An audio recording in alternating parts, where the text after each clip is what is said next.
নমস্কাৰ মই মনালিসা গগৈ অপাৰেশ্যন সিন্দুৰ অসমীয়াত অপাৰেশ্যন সিন্দুৰ বুলিও আমি লিখো এই অপাৰেশ্যন সিন্দুৰক লৈ বিৰোধী দলবিলাকৰ মাজত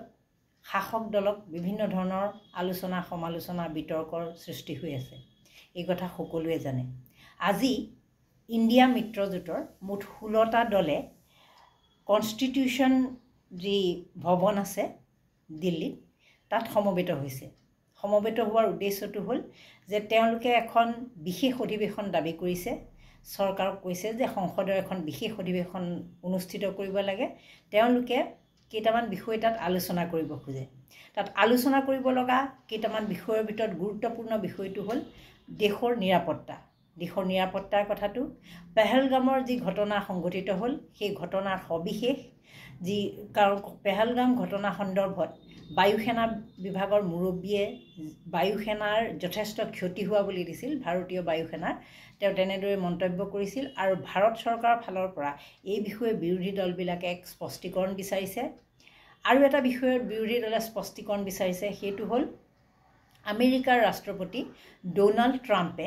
বাৰে বাৰে মুঠ 9 বাৰ এতিয়ালৈকে ক'লে যে তেওঁ বিশেষকৈ ভাৰত আৰু পাকিস্তানৰ যি যুদ্ধ সদৃশ এটা পৰিৱেশৰ সৃষ্টি হ'বলৈ গৈ আছিল তাত তেওঁ প্ৰধান ভূমিকা এই কাৰণে লৈছিল তেওঁৰ যুদ্ধখন বন্ধ কৰোৱাৰ দায়িত্ব এই কাৰণে লৈছিল যে তেওঁ ভয় খুৱাই দিছিল দুয়োখন দেশক ভয় খুৱাই দিছিল যে তোমালোকৰ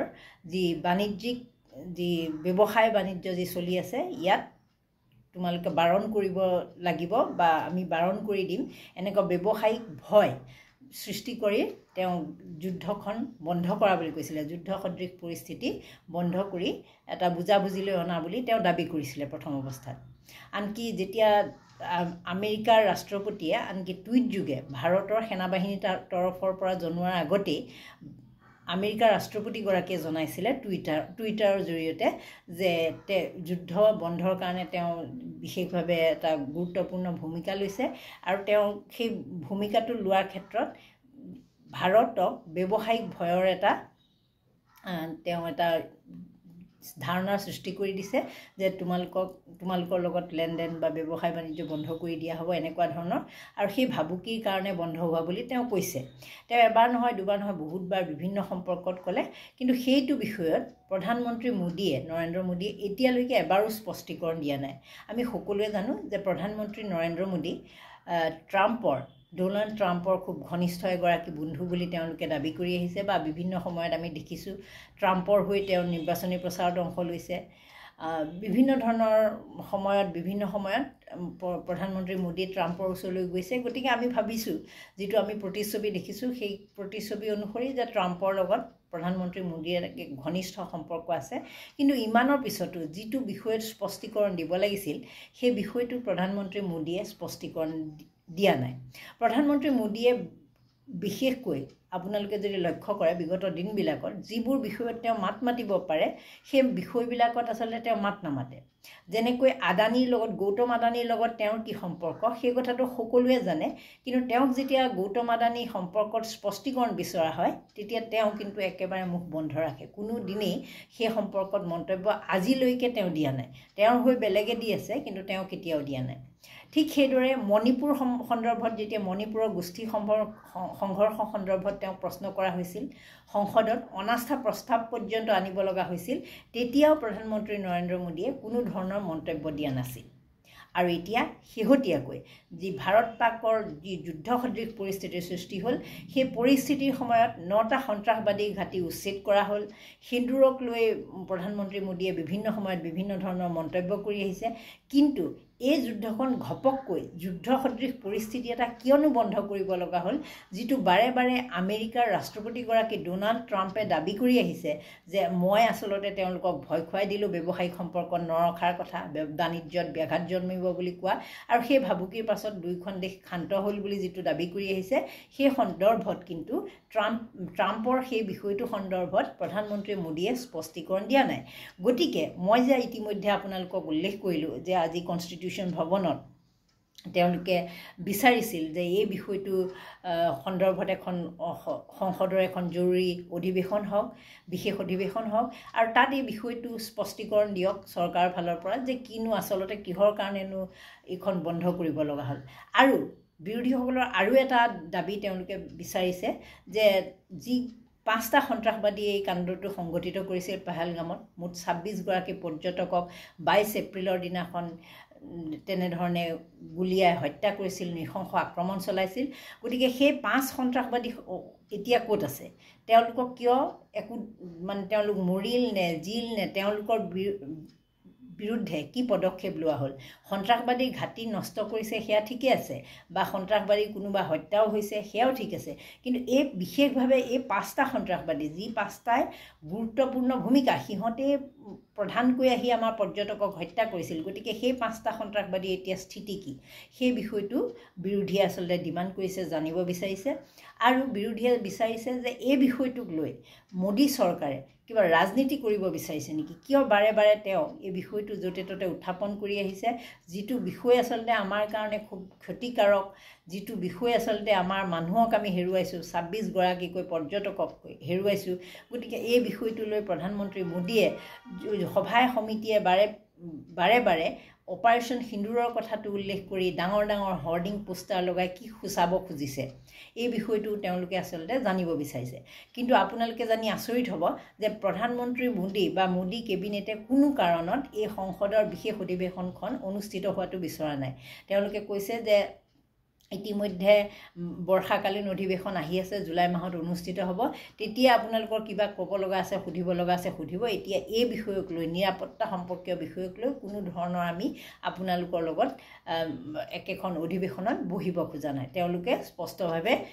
ইতিমধ্যে বস্তুটো ইগন'ৰ কৰিছে। এতিয়া কথা হ'ল বিৰোধীৰনো কিয় বাৰে বাৰে সেই কথাটোত লাগি আছে? পেহেলগামৰ ঘটনাটোত হৈ গ'ল, হোৱাৰ পিছত সন্ত্ৰাসবাদী 9টা ঘাটি উচ্ছেদ কৰা হ'ল। ভাৰত চৰকাৰে কৈ আছে যে আমি পাকিস্তানৰ বিৰুদ্ধে যি যুদ্ধ ঘোষণা কৰিছিলোঁ, পাকিস্তান থৰথৰকৈ কঁপি গৈছে, বা বিভিন্ন বিজয় মহোৎসৱ উলিয়াইছে। অপাৰেশ্যন সিন্দুৰৰ নামত গোটেই ভাৰততে বিজেপি দলে যাত্ৰা আৰম্ভ কৰিছে। তাৰপিছত আচলতে হৈছে কি মানে তেওঁলোকেনো কিয় বাৰে বাৰে এই বিষয়টোক লৈ ব্যস্ত হৈ আছে? এতিয়া কথাটো হ'ল ব্যস্ত থকাৰ কাৰণ কেইবাটাও। প্ৰথম কথা হ'ল এই যে অপাৰেশ্যন সিন্দুৰ হৈ যোৱাৰ পাছত পাটনালৈ যেতিয়া প্ৰধানমন্ত্ৰী নৰেন্দ্ৰ মোদী গৈছিল, অপাৰেশ্যন সিন্দুৰ ষ্টাৰ্ট হোৱাৰ পিছত যোৱা যিটো কাৰ্যসূচী লৈ গৈছিল, তাত প্ৰধানমন্ত্ৰী মোদীক আদৰিবলৈ পাটনাত যিবোৰ পোষ্টাৰ লগোৱা হৈছিল সেইবিলাকত অপাৰেশ্যন সিন্দুৰ কথাটো উল্লেখ আছিল। মানে তেওঁক অভিবাদন জনাবলৈ, শুভেচ্ছা জনাবলৈ কৰা হৈছিল যদিও সেই বস্তুটো যিহেতু থিম ছাবজেক্ট মেটাৰ হিচাপে, এটা ছাবজেক্ট হিচাপে তাত উল্লেখ আছিল। গতিকে সেই কথাটোক লৈ বিৰোধী অসন্তুষ্ট হৈছে। বিৰোধীৰ মতে যে সেইটো এটা পাকিস্তানৰ আমাৰ শত্ৰু ৰাষ্ট্ৰৰ বিৰুদ্ধে সেইটো এটা চলোৱা অভিযান, সেইটো আকৌ নিৰ্বাচনী কেম্পেইন, প্ৰচাৰ অভিযানৰ লগত এই বিষয়টো আচলতে জড়িত কৰা উচিত নহয়। তাৰোপৰি ব্ৰাহ্মজৰ যিটো তাত কাটআউট লগাইছে, সেই বিষয়টোক লৈও তেওঁলোকে অসন্তুষ্টি ব্যক্ত কৰিছে।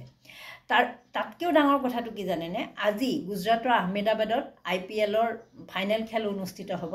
তালৈ ভাৰতৰ 3টা সেনাবাহিনীৰ মুৰব্বীক নিমন্ত্ৰণ জনোৱা হৈছিল, তালৈ আহিবলৈ কোৱা হৈছিল, আমন্ত্ৰণ জনোৱা হৈছিল। অৱশ্যে তেওঁলোকে তাত জড়িত নহওঁ বুলি ক'লে আৰু আহিব নিবিচাৰিলে। গতিকে সেই বিষয়টোক লৈ বিৰোধীয়ে কিছু পৰিমাণে অসন্তুষ্টি ব্যক্ত কৰিছে যে সেনাবাহিনী হ'ল আমাৰ 3টা বৃহৎ এটা আমাৰ সুৰক্ষাৰ কাৰণে থকা, এইটো চৰকাৰৰ লগত তেনেকুৱা চৰকাৰী কাৰ্যসূচী বা এনেকুৱা খেলা ধূলা এইবিলাকৰ লগত তেওঁলোকৰ কাম নাই। গতিকে তেওঁলোকক চৰকাৰে আকৌ মতাৰ উদ্দেশ্য কি? IPLৰ চূড়ান্ত যি ফাইনেল খেল আছে তাত তেওঁলোকক অতিথি হিচাপে মতাৰ উদ্দেশ্য কি? সেই বিষয়টোক লৈ চলিছে চৰ্চা। গতিকে এইটোৰ জৰিয়তে আচলতে তেওঁলোকে যিহেতু তাত এইবোৰ লাইভ প্ৰগ্ৰেম হৈ থাকিব, লাইভ অনুষ্ঠান হ'ব, সেনাবাহিনী বিষয়াকেইজনক নি তাত যদি দেখুৱাব পাৰে, তেনেকুৱা ধৰণৰ এটা পৰিৱেশৰ সৃষ্টি কৰিব পাৰে, এইটো এটা ভাৰত চৰকাৰৰ সফলতা ঢাকঢোল টাইপৰ হ'ব। এনেকুৱা ধৰণৰ এটা মানে চিন্তা চৰ্চা চলিছে নেকি বুলি বিৰোধীয়ে ভাবিছে। তাতকৈ ডাঙৰ কথাটো কি জানেনে? গুজৰাটত নৰেন্দ্ৰ মোদী সিদিনা গৈছিল, আপোনালোকে সকলোৱে জানে, 26 মে'ৰ দিনাখন গৈছিল। তেওঁ কৈছিলে যে 10 বছৰ তেওঁ যিহেতু 11 বছৰত ভৰি দিলে প্ৰধানমন্ত্ৰী হিচাপে, 11 বছৰীয়া যি কাৰ্যসূচী তেওঁ গুজৰাটৰ নিজৰ ৰাজ্যত তাতেই আচলতে সেই অনুষ্ঠানত অংশগ্ৰহণ কৰিব খুজিছিলে আৰু সেই তাত গুজৰাটত গৈ তেওঁ কি কৰিলে যে গুজৰাটৰ কোচ বুলি যিটো জেগা আছে তাত প্ৰধানমন্ত্ৰী মোদীয়ে অপাৰেশ্যন সিন্দুৰৰ কাৰ্যসূচীৰ পাছত প্ৰথমবাৰৰ বাবে তাতে ভাষণ দিছিলে সেই ভাষণ দিয়া জেগাত যিডোখৰ জেগাত ভাষণ দিছিলে তাতে এটা সেন্দুৰ বন সেই মানে অপাৰেশ্যন সিন্দুৰৰ নামত এটা স্মৃতিসৌধ নিৰ্মাণ কৰিব আৰু সেন্দুৰ বন আখ্যাৰে এটা স্মৃতিসৌধৰ তলত এখন বন মানে আৰ্টিফিচিয়েল আৰু তাতে এখন সৃষ্টি কৰাৰ কথা কোৱা হৈছে মানে তেওঁলোকৰ স্মৃতিসৌধ হ'ব লগত এখন আৰ্টিফিচিয়েল পাৰ্ক টাইপৰ ডাঙৰ এখন পাৰ্ক টাইপৰ হ'ব সেইখনে সদায় সকীয়াই থাকিব আমাক সদায় স্মৃতি হিচাপে আমাৰ মনত দোলা দি থাকিব যে এইখিনি মানুহে পাকিস্তানৰ বিৰুদ্ধে প্ৰধানমন্ত্ৰী নৰেন্দ্ৰ মোদীয়ে অপাৰেশ্যন সিন্দুৰ চলাইছিল আৰু গুজৰাটত তাৰ এটা স্মৃতিসৌধ নিৰ্মাণ কৰা হৈছে এই বিষয়টোক লৈ বিৰোধীয়ে সমালোচনা কৰিছে বিৰোধীৰ মতে যে আমি ইমানখিনি মানুহ হেৰুৱালোঁ পৰ্যটক 26 গৰাকী পৰ্যটকক নিৰীহ পৰ্যটকক হেৰুৱালোঁ আমাৰ সেনা বাহিনীৰ ক্ষতি হ'ল আমাৰ সেনাৰো যথেষ্ট পৰিমাণে পাকিস্তানৰ যিমান ক্ষতি হৈছে আমাৰো কম ক্ষতি হোৱা নাই বহুতখিনি মানুহৰ কাশ্মীৰ উপত্যকাৰ বহুখিনি মানুহে ঘৰ দুৱাৰ হেৰুৱাব লগা হৈছে দুই এজন নিৰীহ লোকে প্ৰাণ আকৌ হেৰুৱাব লগা হৈছে সেয়ে গতিকে এই বিষয়টোক এনেকৈ উদযাপন কৰাৰ কোনো আচলতে যুক্তি নাই এইটো যদি তেনেকৈ স্মৃতিসৌধ এটা নিৰ্মাণ কৰিব খুজিছে তাকো অপাৰেশ্যন সিন্দুৰৰ নামত যদি পৰ্যটকসকলৰ কাৰণে পৰ্যটকসকলৰ স্মৃতিত যদি কিবা এটা কৰিলেহেঁতেন পেহেলগামত তেতিয়াও পেহেলগামটো কাটি দিবা পেহেলগামত তেতিয়াও তেওঁলোকৰ আপত্তি নাছিল কিন্তু তাৰ বিপৰীতে গুজৰাট মোদী ৰাজ্য প্ৰধানমন্ত্ৰী মোদী ৰাজ্য আৰু তাত এখন বন সেন্দুৰ বন বুলি নিৰ্মাণ কৰাটো আৰু তাত যিবোৰ গছপুলি ৰুব সকলোবোৰ সেন্দুৰ গছৰ বেছিভাগ সেন্দুৰ গছৰ পুলি হ'ব গতিকে এই বিষয়টোক লৈ আচলতে যথেষ্ট সমালোচনা হৈছে তেওঁলোকে কৈছে যে এইটো আচলতে নিৰ্বাচনী বিষয় হিচাপে তেওঁলোকে ল'ব খুজিছে নিৰ্বাচনী ইস্যু হিচাপে যেহেতু বিহাৰ নিৰ্বাচন আহি আছে গতিকে বিহাৰ নিৰ্বাচনত তেওঁলোকে সিন্দুৰক অপাৰেশ্যন সিন্দুৰক এক সফলতা হিচাপে ল'ব খুজিছে আৰু আনকি লাগে অপাৰেশ্যন সিন্দুৰৰ এই সফলতা উদযাপন কৰি সমগ্ৰ দেশত বিজেপিয়েটো উদযাপন কৰিছে সমান্তৰালভাৱে সিন্দুৰ পঠিওৱাৰো এক কাৰ্যসূচী লৈছিল গতিকে এই সকলোবোৰৰ পৰা বিৰোধী দলবিলাক আচলতে কিছু পৰিমাণে ক্ষোভিত হৈছে তেওঁলোকৰ মতে যে মানুহ মৰাৰ যিটো আমাৰ মৰাৰ কাৰণেহে আমাৰ 26 জন পৰ্যটকক যদি সেইদিনাখন পাকিস্তানী উগ্ৰপন্থীয়ে পাকিস্তানী সন্ত্ৰাসবাদীয়ে উগ্ৰপন্থীটো কাটি দিবা দেই পাকিস্তানী সন্ত্ৰাসবাদীয়ে যদি এনেধৰণে প্ৰাণ নললেহেঁতেন তেনেহ'লে আমাৰতো আমি শান্তিপ্ৰিয় দেশৰ মানুহ আমি বিকাশ উন্নয়নৰ কথা ভবা মানুহ গতিকে আমিতো তেনেকুৱা ধৰণৰ পদক্ষেপ নললোহেঁতেন কিন্তু কিহৰ কাৰণে ল'ব লগা হ'ল যে আমাৰ নিৰীহ লোকক তেওঁলোকে আহি এনেধৰণে হত্যাযজ্ঞ চলালে তাৰপিছত সেই হত্যাযজ্ঞ যাৰ ওপৰত চলিল সেই নিৰীহসকলৰ নামত স্মৃতিসৌধ হোৱাৰ পৰিৱৰ্তে অপাৰেশ্যন সিন্দুৰৰ নামত এটা স্মৃতিসৌধ নিৰ্মাণ কৰি অপাৰেশ্যন সিন্দুৰ কৰি থকাৰ কিবা যুক্তি আছে জানো কাৰণ অপাৰেশ্যন সিন্দুৰটো মোদী চৰকাৰৰ সফলতাৰ পৰিৱৰ্তে বিৰোধী দলসমূহৰ মতে এইটো সফলতা এই সফলতাৰ গৰাকী হ'ল সেনাবাহিনী ভাৰতীয় সেনাবাহিনী ভাৰতীয় বায়ু সেনাবাহিনী নৌ সেনাবাহিনী তেওঁলোকে যি সফলভাৱে কৌশল ৰচনা কৰিছিল তাৰ ফলতহে আচলতে তাত পাকিস্তানৰ সেইখিনি ক্ষতি হৈছিল বা 9টা সন্ত্ৰাসবাদীৰ ঘাটি তাত নিশেষ হৈ গৈছিল গতিকে সেইখিনি সফলতাৰ কৃতিত্বৰ দাবীদাৰ আমি কৰিব লাগে সেনাবাহিনীক আমি জয়ধ্বনি দিব লাগে সেনাৰ হৈ কিন্তু আমি প্ৰধানমন্ত্ৰী মোদীৰ হৈ জয়ধ্বনি কিয় দিছোঁ এইটো হ'ল বিৰোধীৰ প্ৰশ্ন আৰু এই বিৰোধীৰ এই প্ৰশ্নই যথেষ্ট বিতত কৰিছে শাসক দলক সেয়ে তেওঁলোকে বিচাৰিছে যে বিহাৰ নিৰ্বাচন ইতিমধ্যে আছে বিহাৰ নিৰ্বাচনৰ সময়ত এই বিষয়বোৰ পেৰি উলিয়াই থাকিলে আকৌ বিষয়টো এটা বেলেগ ফালে গুচি যাব গতিকে তেওঁলোকে বিচৰা নাই তেওঁলোকে অপাৰেশ্যন সিন্দুৰক লৈ গোটেই সমগ্ৰ দেশত এটা যি সফলতাৰ জয়গান গাই আছে সেইটো তেনেধৰণে অব্যাহত ৰখাটো বিচাৰিছে কিন্তু তেওঁলোকে মোদীক নায়ক কৰিব বিচাৰিছে প্ৰধানমন্ত্ৰী মোদীক নায়ক কৰিব বিচাৰিছে কিন্তু সমান্তৰালভাৱে তেওঁলোকে কিন্তু সেই কৃতিত্বৰ দাবীদাৰ সেনাবাহিনীক দিব খোজা নাই বুলি বিৰোধী দলসমূহে মানে সমালোচনা কৰিছে এতিয়া কথা হ'ল আপোনালোকে জানে ছফিয়া